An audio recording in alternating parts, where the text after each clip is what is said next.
Welcome to the Career Action Cards Quick Start video.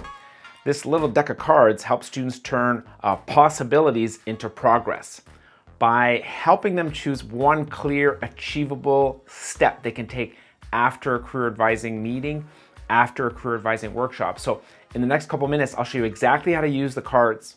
Let's jump into it. You can share this deck with a student in the last few minutes of your meetings. And you might say something like, what difference would it make if I let you choose your next steps? And they might talk about, well, if I choose them, I'm more likely to do them. And you can start the conversation that way. Next, you can start the exercise by giving the deck of cards to a student and asking them, what would be most useful to you right now? Sort the cards into 3 piles. Very useful, kind of useful, not useful. While they're sorting, we can stay quiet, let them work, listen to what they're saying out loud.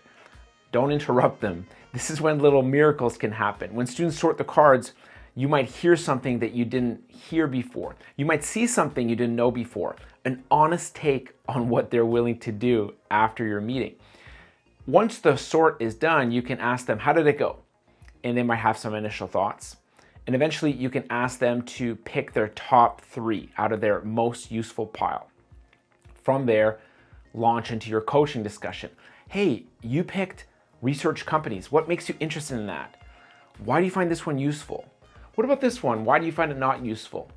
Use all your coaching skills to help them better understand what they pick, why they picked it, and that's going to tap into their meaning making and motivation.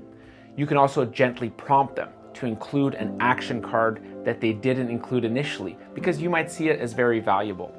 Now, the goal is to turn that choice into a real commitment.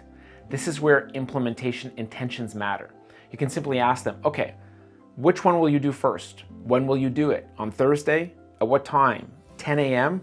Where are you going to be when you do it? How are you going to do it? What do you need to prepare? What obstacle might you face?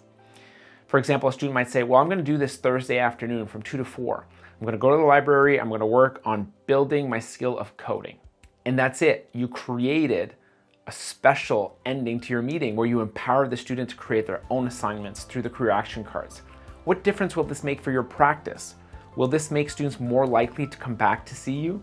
Will it make them more likely to actually complete their career assignments and continue their transformations? I'd love to find out. You know how much I care about helping students reach their potential. I know you care too. I can't wait to hear what results you get with this new tool.